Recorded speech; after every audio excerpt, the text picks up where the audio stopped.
right, folks, we are back. The Infowarrior with Jason Bermas. And right now I want to play this clip. If anybody saw Earth 2100, The End of Civilization, I'd really like you to call in and really talk about it, because it was one of those mockumentary. It was documentary style and, of course, not real. But we've seen time and time again them use predictive programming. What was the Simpsons movie a couple years ago? In my life, I've seen New York. It was about a large, disaster, a problem in Springfield, quarantining the population, and then they were going to mini-nuke them out of existence. Pretty creepy. I Am Legend. I mean, what was that all about? The end of civilization, through a virus, couldn't quarantine the population enough. I mean, creepy. Creepy stuff, gunning down people outside of the walls. Saw the same thing in the Resident Evil series. And let's hope it never gets to that. Let's hope those are just movies. But when ABC's telling you that this is less than 100 years away, and obviously this doesn't all take place, 90 years in the future. It's a gradual thing. It feels like a preparation. So let's hit the preview for Earth 2100. In my life, I've seen New York City under full quarantine, the Midwest overrun, devastated by pests, plague sweep across California, and then what happened next was something none of us saw coming. It became a race against time to save our future, to even have a future. It's the year 2100, and I survived. To change the future, first you have to imagine it. Tuesday at 9/8 Central on ABC, a 2-hour global television event, Earth 2100. So there you have it. I mean, total doomsday scenario, no doubt about it. And it's just unbelievable to me. I survived, getting you ready for population reduction.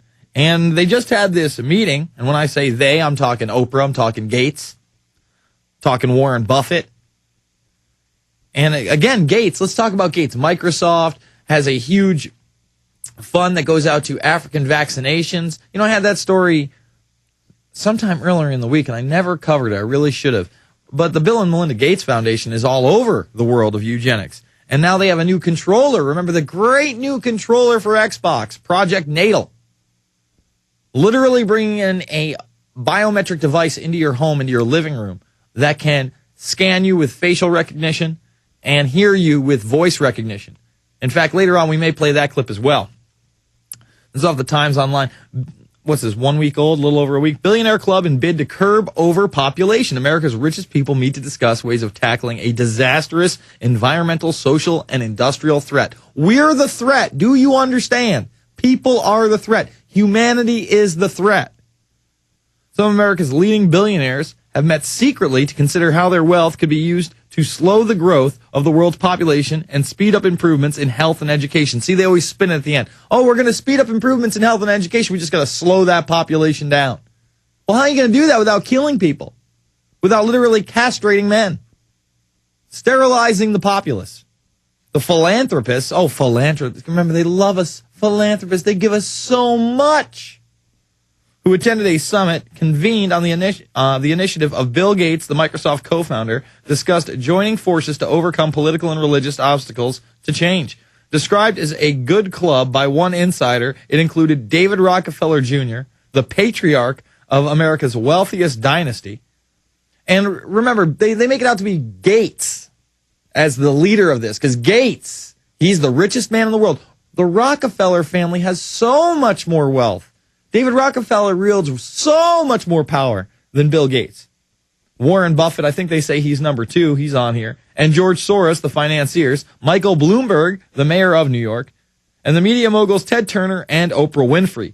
These members, along with Gates, have given away more than $45 billion since 1996 to causes ranging from health programs in developing countries to ghetto schools nearer to home. Again, an acclimation program, a eugenics program. That's what they're a part of. It's just disgusting. And they're letting you know right out in the open. I've heard, from some of the emails I've gotten that this special draws a lot of parallels to the Operation Blackjack cartoons. Well, it wasn't really a cartoon. It was like a Photoshop cartoon.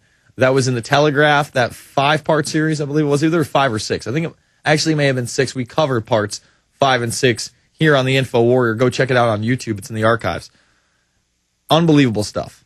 Literally coming out and saying that the government engineered the whole thing, which were terrorist attacks, quarantines, in order to create a more consolidated form of power, a new world order, if you will.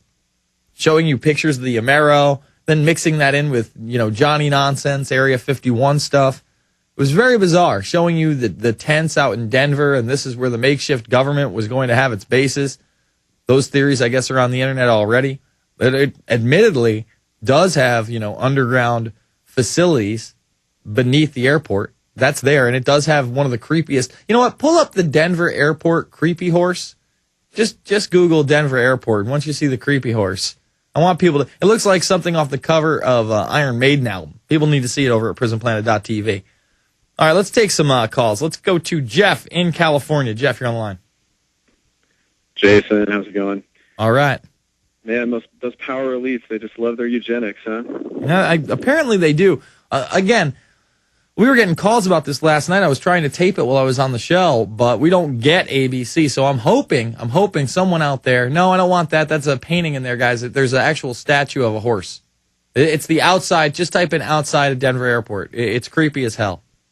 But yeah, I'm getting all these emails and IMs. You need to get this right now. They're talking about quarantines. Apparently sometime during the program they talked about, shooting pollutants up into the air to block the harmful sun rays, even though the sun is the giver of life, to stop global warming. It really looked like they were preparing us for a doomsday scenario and what was to come.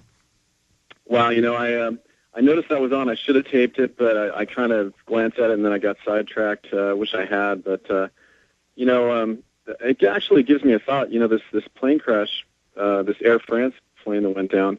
Mm-hmm. It occurred to me that what if they try to say, well, it was brought down by this tropical storm. It's due to global warming. It could be like the first plane crash ever blamed on global warming. Well, they're already. Kofi Annan, the former UN Secretary General, is now saying 300,000 people a year are dying due to global warming. 300,000 people a year. Come on, 300,000 people a year. That's just a ludicrous made-up number. Well, it's completely ludicrous, and it just goes to show you. But I got to changing topics a little bit. I got to say, man, you were cracking me up. As bad as this stuff is, you were cracking me up last week when you were talking about the mobile slave van with all the fun colors and. I wish it was a joke, but when they're I know. When they're taking away all of our money, our capital, what's happening? Oh, well, I have to move into a smaller house. Oh, I have to make less of a car payment. Oh, I really just have to start sacrificing things. One of the first things to go is your insurance. First it'll be your dental, but then it'll be your medical, because most businesses aren't going to offer it anymore unless it's a big, corporatized, militarized, homeland security type job, unless you're in city here. So you do that, and what do the slaves get? The slaves get mobilized health care in a happy fun van painted pink, red, and yellow. And, I'm just disgusted by it. I'm not... Yeah.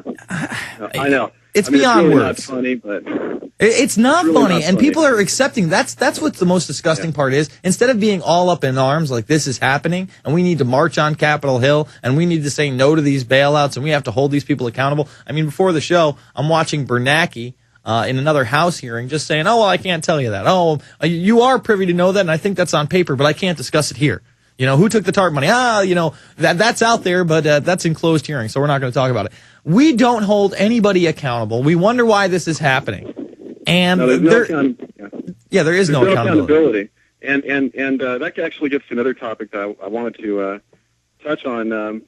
Obviously, we expect the press to be that fourth estate and hold our elected officials accountable.